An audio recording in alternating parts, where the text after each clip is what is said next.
COVID-19 has changed how we stomp the yard and feel the beat. Now it's time to take the first step that lets us get back to strolling instead of scrolling.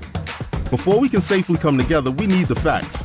As COVID-19 vaccines become available, you may have questions. Is it safe? Should I get it? Is it free? It's okay to have questions. Now get the facts about COVID-19 vaccines at getvaccineanswers.org so you can make an informed decision for yourself and for your fam.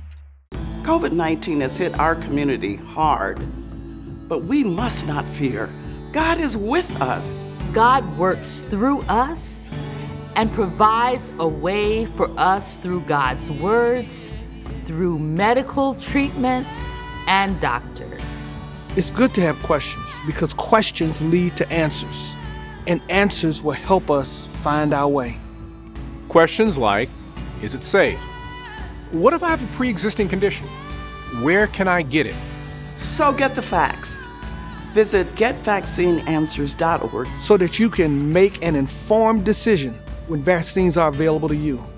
And then we'll be able to do what we've been missing so much, have live worship experiences. Serving others. And connecting with one another in person as soon as we can. Learn more at getvaccineanswers.org. Good morning. My name is Kelly Richardson Lawson, and I am founder and CEO of Joy Collective, which is a DC-based firm right here in Washington, D.C., of course. I'm really delighted that you are all here with us. Today's event is part of the Ad Council's It's Up to You campaign, which is all about educating the Black community on COVID-19 vaccines. And before we get started, I want to say a very special thank you to Dr. Wayne Frederick and your great team of professionals here at Howard University, which happens to be my alma mater. Thank you so much for your tireless work over the past few days to help pull this event together. Really appreciate it, and especially with such effective COVID protocols, as you see. So we are 3 feet apart, every other row in the house, and really appreciate all of you for keeping your masks on today as well. So thank you for all of that. I also want to thank our partners at the Ad Council, Black Coalition Against COVID, COVID Collaborative, Joy Collective, in partnership with the Ad Council, Black Coalition Against COVID, and COVID Collaborative, came together to produce this event and to produce a series of PSAs in an effort to help educate the Black community about COVID-19 vaccines. And what we know is that research has shown that the Tuskegee study, as it's commonly called, was cited time and time again in the Black community as one of the key reasons for hesitancy or skepticism about getting the vaccines. So what we have done is create a series of beautiful PSAs, some of which you'll see today and you saw earlier. And today's program is going to share those PSAs and highlight the stories of 5 families who are descendants of fathers, grandfathers, uncles, and more who were affected by this study. We will meet them shortly. To get us started, I would first like to welcome Dr. LaQuandra Nesbitt, who is the DC Health Commissioner. She brings remarks from the DC Mayor's Office. It is a tremendous honor to be here this morning with all of you.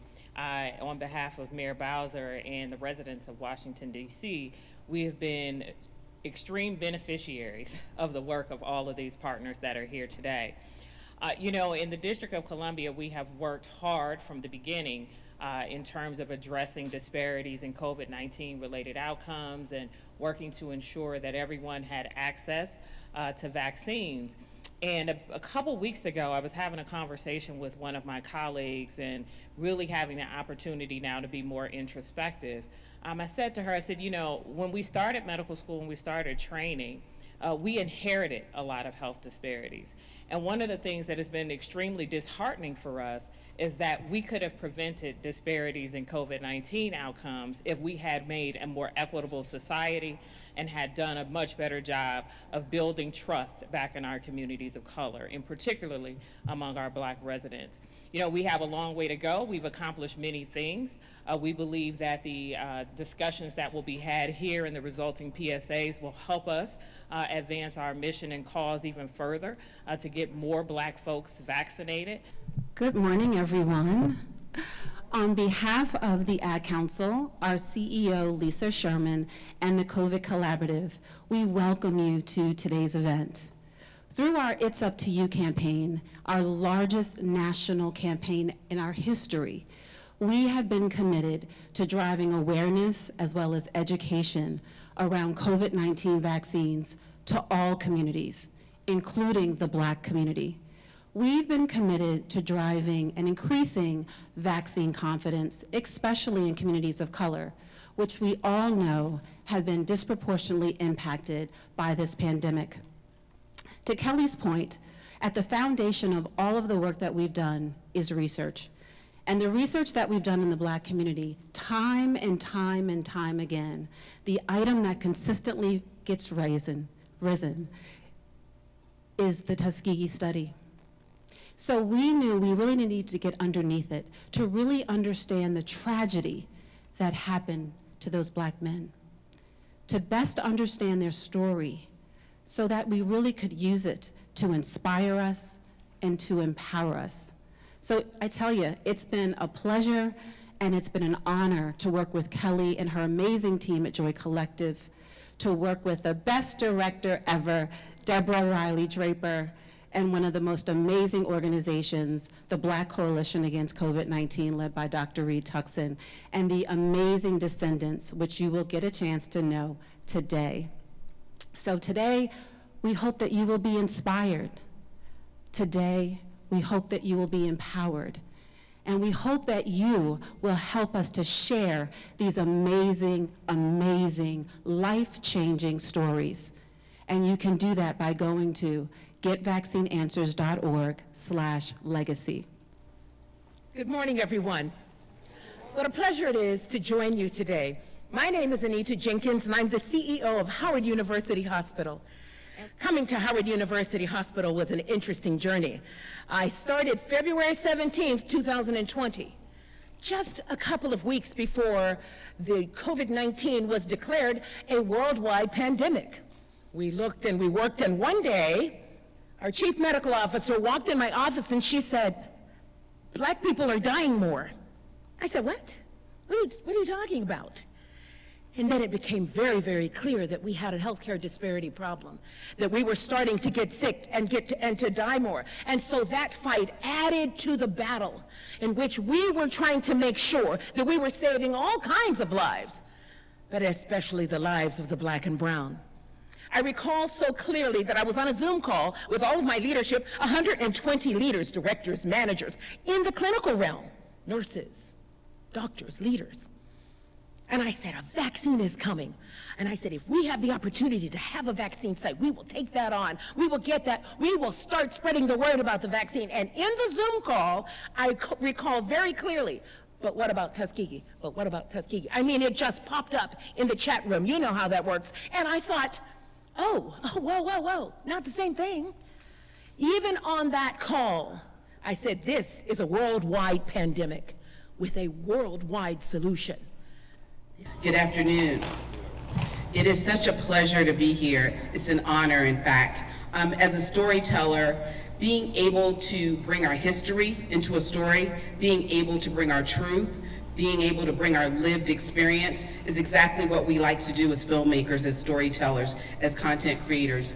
When the Ad Council and Joy Collective called me and they shared what the objective of the creative brief would be, I immediately raised my hand. I said, I'm in, I'm all in. I want to be a part of this campaign. I want to be a part of this storytelling. And what I didn't know was that this particular experience would change me for the better. This experience helped me understand what our cultural inheritance is as African Americans. And it's our stories, our good stories, our great stories, our not so great stories. But it's us telling our stories, being at the forefront of changing our narrative, being at the forefront of making sure that we have the facts, of making sure that we understand what happened to us, making sure that we're in the forefront of changing what can happen to us in the future.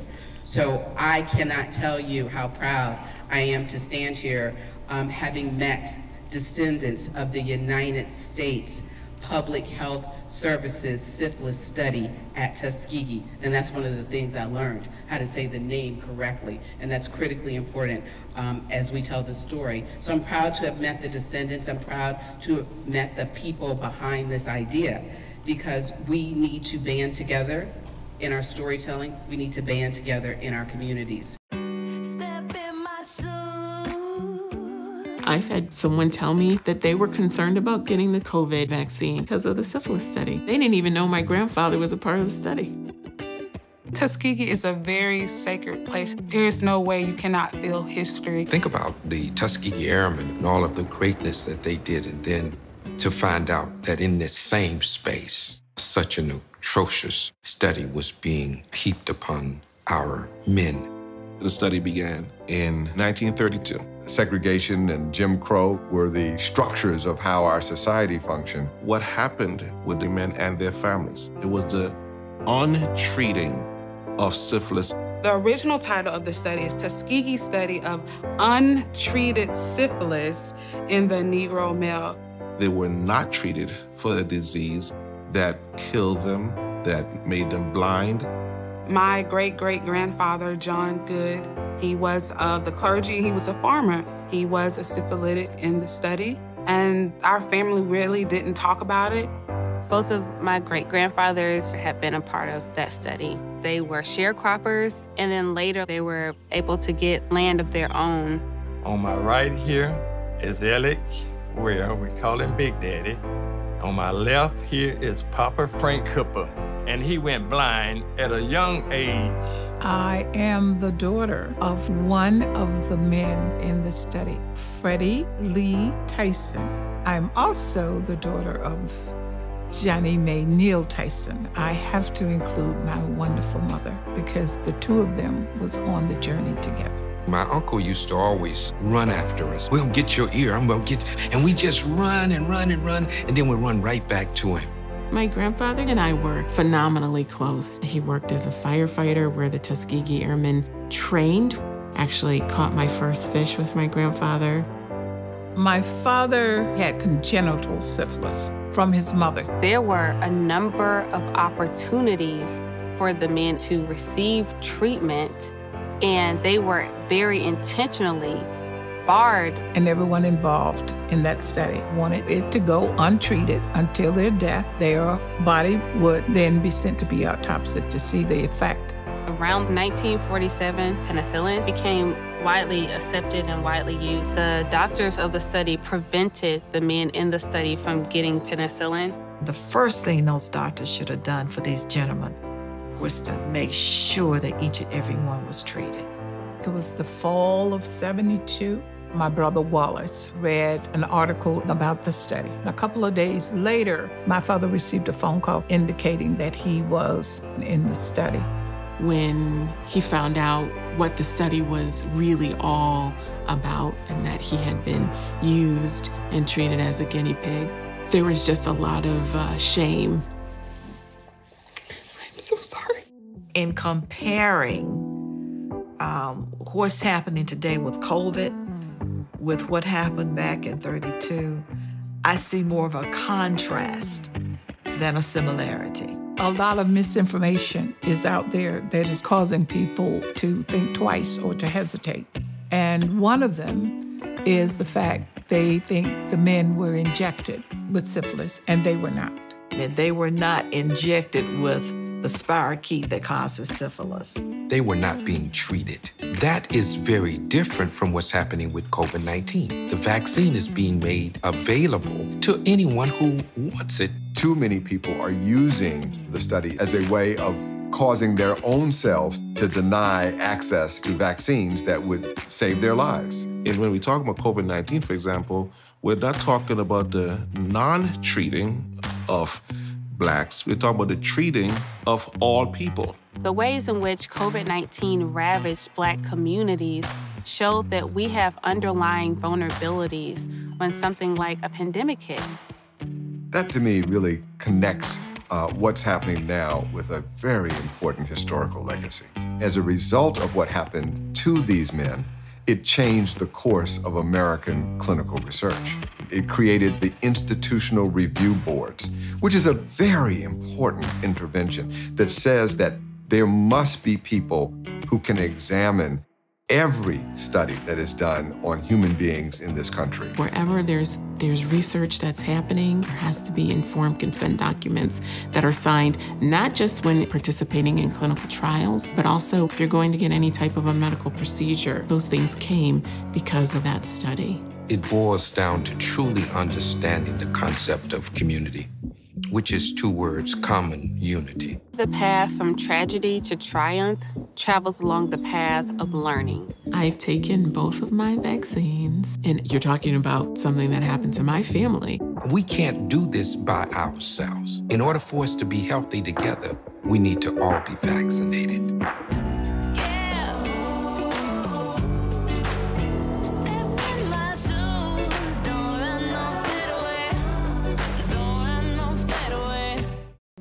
A platform and a voice to be able to tell our fathers a story, and at the same time be able to promote and to encourage our community to take the vaccine.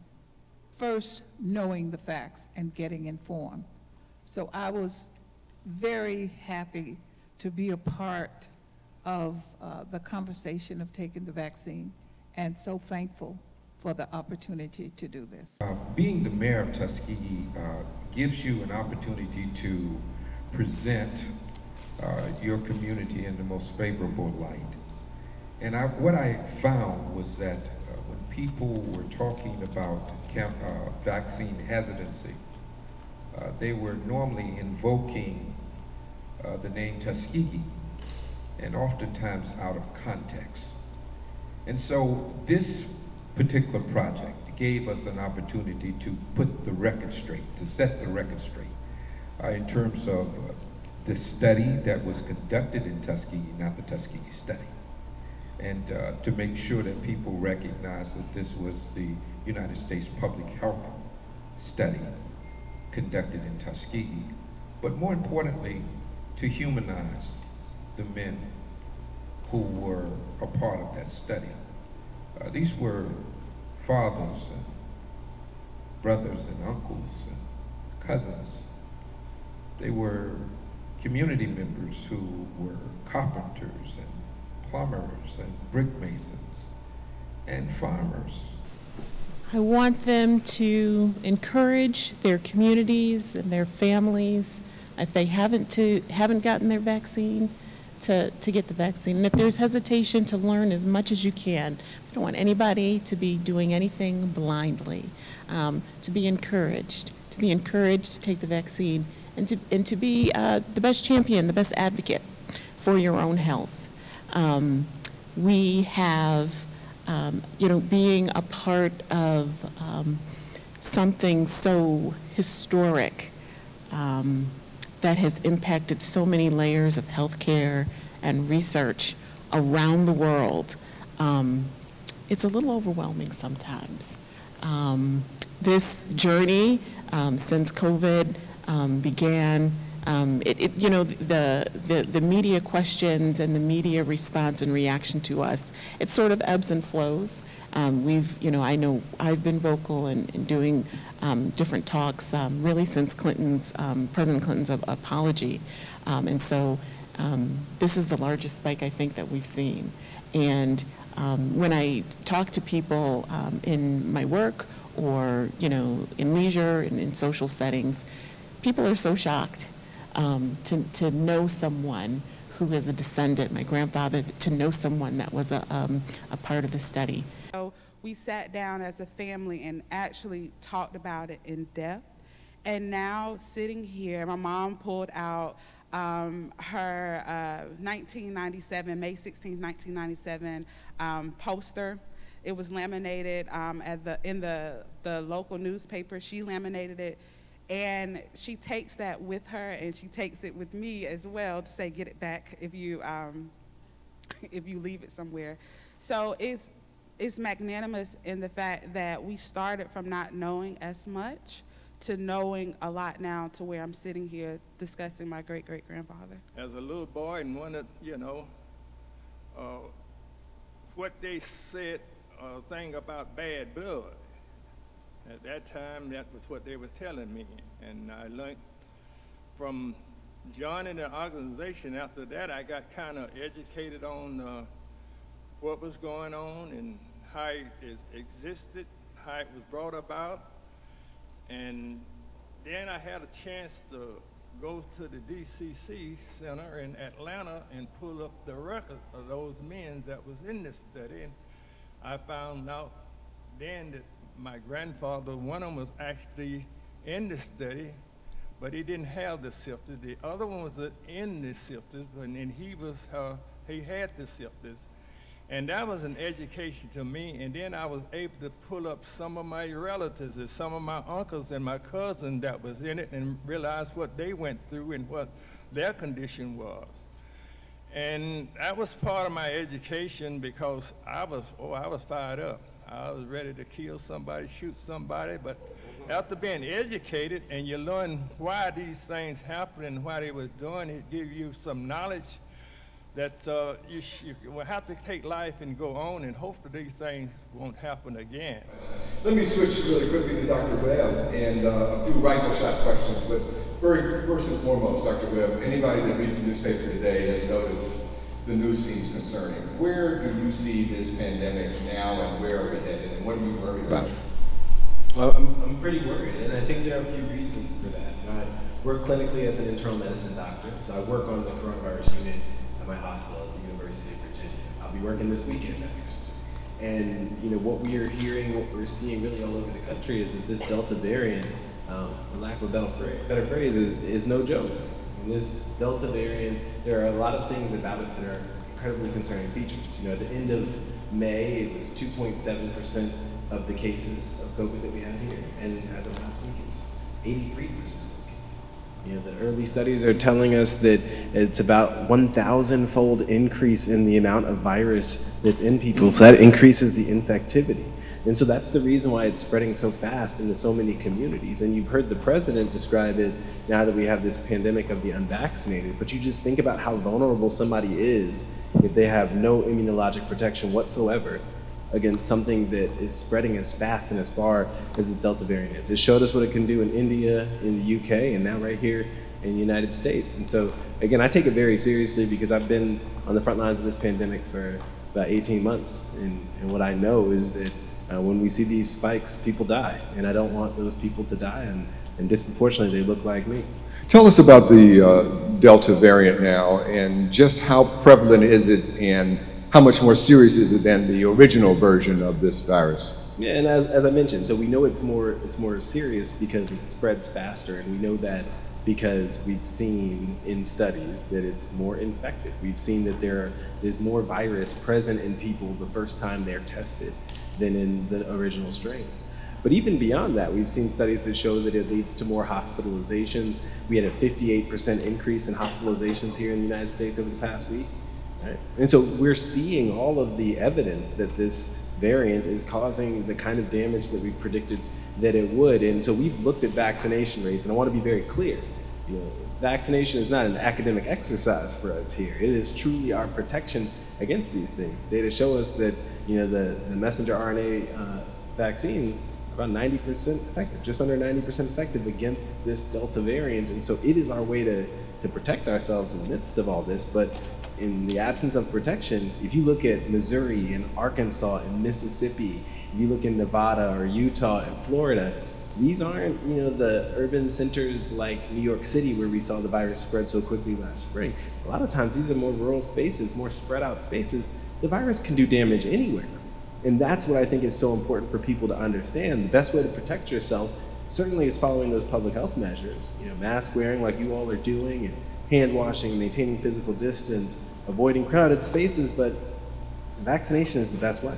And last question for you, Dr. Webb, because we know you've got to be in a meeting at the White House like in 2 minutes. But we got to ask you this one more. A lot of people are concerned, those that may be vaccine hesitant, because they're worried about the dangers of the vaccine. Are they safe? What do you say to those people who are concerned? Well, you know, I always start with, whenever we frame things as vaccine hesitancy, I take a step back and I say, what does that actually mean? And what that means is a couple of things. It can be complacency. You're hesitant because you feel like I've navigated this pandemic for a year and a half and I'm doing all right. This virus won't do too much damage to me because I'm young and healthy. That's complacency.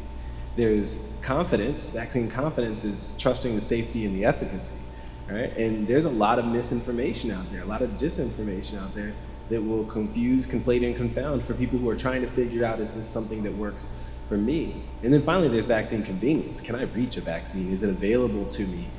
Do I have paid time off from work or childcare or transportation or a convenient location that I trust and that I'm familiar with? And all of those things go into vaccine hesitancy. What I always say is when people ask me, what do you do for a family member, a friend, a relative, a coworker who hasn't been vaccinated yet? First thing you do is you ask them, hey, why haven't you been vaccinated? You use that listening posture, because the survey data tells us that 3 out of 5 Black Americans have been vaccinated already, but it also tells us that we still have about 1 out of 5 Black individuals in this country who are considering being vaccinated. And you just have to figure out what'll move them. 1 out of 20 Black people say they want to get vaccinated as soon as possible. They just haven't done so yet. So you may be able to help them navigate some barrier to vaccination. They want to get vaccinated, just have to get there. And then there's about 15% who are in that wait and see category. And now's the time when you tell them, did you know that 10 million Black people have already been vaccinated? Did you know 64 million white people have been vaccinated? Over 17 million Latino individuals. And so when you add it all together, those are the people who are protected so far. Did you know that we've lost 57,000 Black lives due to this pandemic? Did you know that 2 million Black people have been infected with COVID and more to come if we don't get vaccinated? This is part of our path, part of our plan to navigate this pandemic. So you just have that conversation with them. You give them the space to sit with it and you direct them to good resources. Just want to say thank you again for this experience, for sharing this time and this space, and to the Descendants who I had the pleasure and honor of meeting yesterday evening. Thank you for sharing your truth and your heart with us. Appreciate that. One thing that we've heard all this time together today is the word story or storytelling. And this has been about telling stories of history, telling stories of legacy, telling stories of resilience and triumph, telling stories of dignity, and telling stories of the beauty in us as a people. And while you can see in Deborah's talent as a filmmaker, that's one way we share stories and tell stories, but we also do it through song. And I have the privilege today of introducing someone who I became a big fan of years ago when I was introduced to the brilliance of his storytelling through song and musicianship. And he said, when he said, actually, every word in this song is all about you, I was sold. I was like, yes, I'm a fan. And then he said, don't you stress me, sometimes you test me. And my husband became a fan of his storytelling. And he is here today to perform a hit song that actually sparks something is really timely, something you, Miss Lily, said in the documentary that we watched. And you said you had to mention your mother because the stories we've been telling are not just about the men who were part of this study. They are about the families and the community that is part of this study and the history and the legacy. So without further ado, I would like to bring to the stage someone who I consider not just a local talent here from the nation's capital, but a local gift, who is here to perform his hit song, Woman. Ladies and gentlemen, Raheem DeVaughn.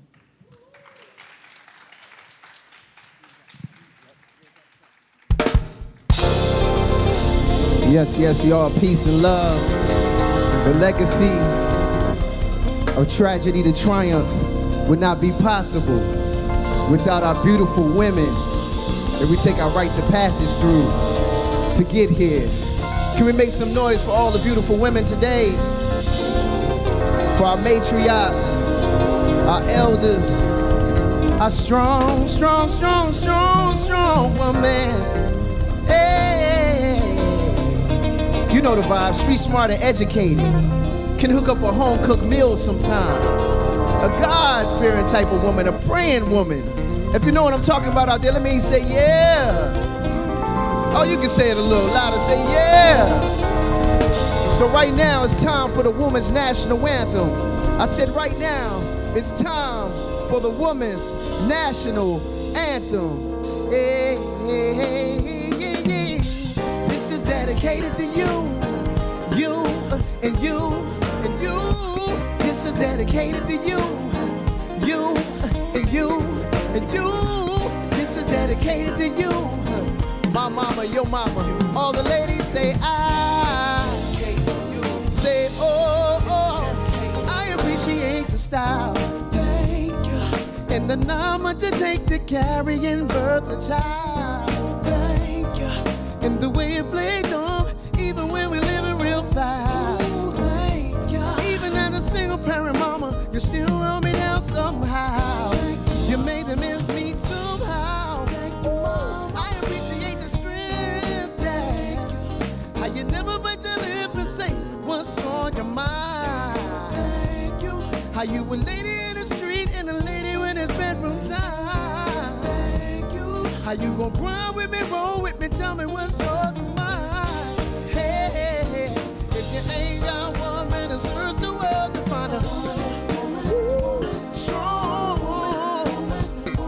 grown woman, a special woman, hey, a beautiful woman, yeah, strong woman, hey, grown woman, yeah, a special woman.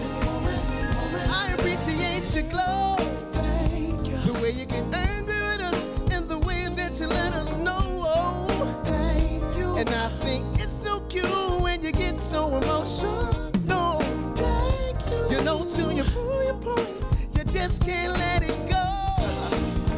But I like that though. I appreciate so much.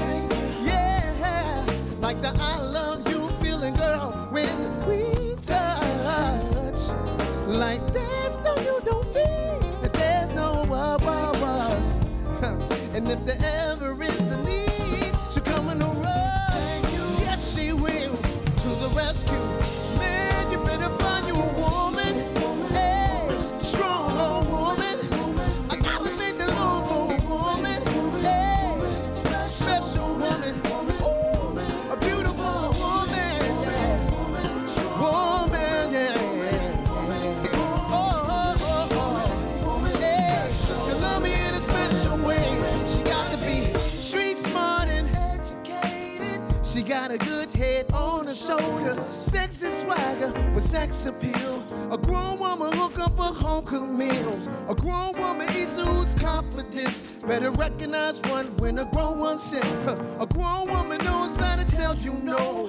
A grown woman knows when to let you go. You can have a big old car and a big old house, but next to God, nothing else amounts to a woman. Yeah. Oh, yeah. A strong woman, woman, woman. Hey. A beautiful woman, yeah. Strong woman. Hey. Mercy. I'm telling you, ain't nothing like a woman, woman. Oh, I gotta thank the Lord for a woman. Hey, when I think about my mama, I think of a beautiful woman. Hey, oh, oh, oh, oh, oh, oh, oh, oh. Woman, oh, oh, oh, oh, oh, oh. Woman, oh, oh, oh, oh, oh, oh. Woman, oh, oh, oh, oh, oh, oh.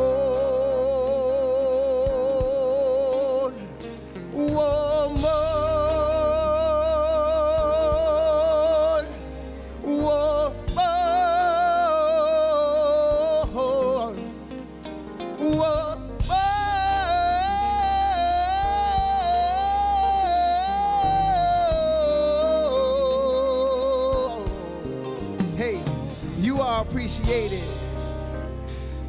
Once again, dedicated to all the mothers, you are appreciated. The grandmothers, your sisters, your aunties, all the elders, you are appreciated. I'm going to close us out right now. Thank you so much for being here. Thank you to our descendants and all of your families for being here with us. Thank you for our guests. And I wanted to just acknowledge, again, our Ad Council friends. Sherry Thompson, if you can please join us. Join me.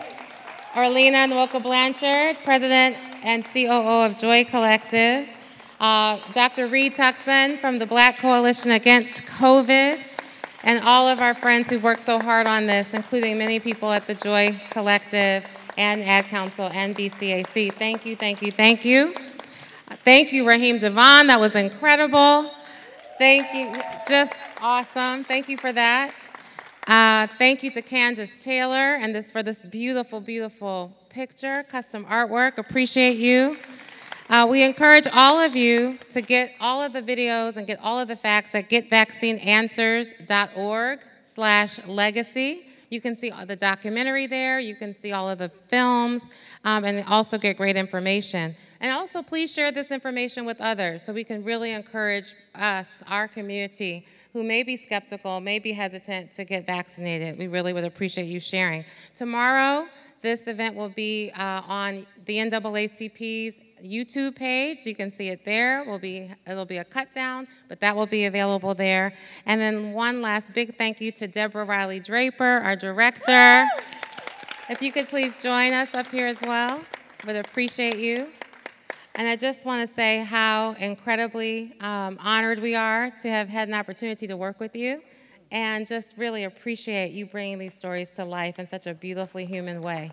So thank you, thank you, thank you.